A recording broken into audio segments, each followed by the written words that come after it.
गिबि खेबनि थाखाय मिस इउनिभार्स आसाम आरो मिस टिन आसाम नैबे बादायलायनाय फाइनेलाव एस ए जाज महरै सारा बाहागो लाफैबाय माबायदि मोनदों बे इभेन्टखौहाय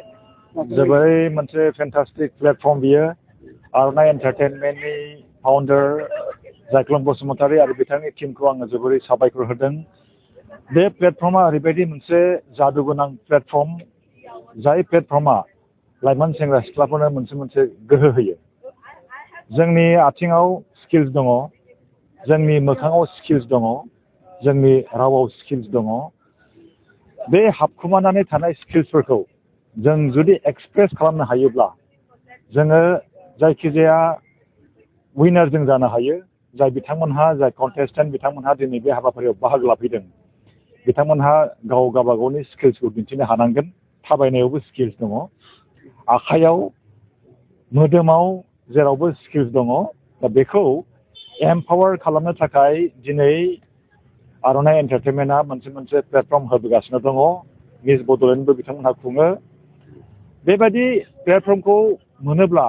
आं मिजिंथिदों लाइमोन सेंग्रा सिख्लाफ्रा खुनुदिन डिरेल जानाय नङा गाहाय लामायावनो थाबाय थागोन आन्दायनाय नङा नाथाय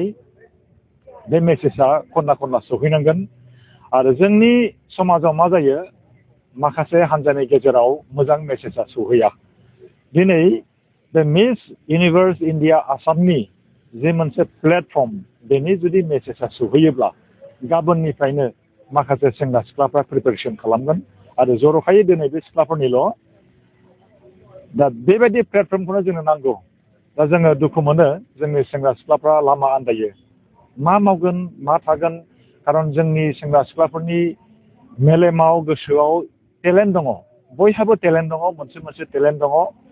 दा बेयाव फैनानै आं नुफैदों जाज महरै आं बाहागो लानो खाबु मोनदों आङो सिगाङावबो जाखांबाय मिस बड'लेण्ड बेयाव दा बेयाव आं नुदों जे मोजां सेलेब्रिटि बिथांमोनहा जाज महरै बेयाव फैयो दा सेलेब्रिटियाथ' ओरैनो जानो हाया सेलेब्रिटि जानो हानायनि खिन्थु जोंनियाव बयनावबो स्किल्स दङ दा बे जोंनि सिङाव उन्दुनानै थायो दा बे उन्दुनानै थानाय स्किल्सखौ जोङो एम्पावार खालामनांगौ आरो जोङो प्लेटफर्म जोङो होनो हानांगौ दा दिनैनि कन्टेस्टेन्टफोरखौ जाय फरायसाफ्रा बेयाव फैनानै नुफैदों आङो 100% बुंदों बिथांमोनहा इन्सपायार जादों नुनानै आरोखि दा जोङो बेखौनो नांगौ थेंक इउ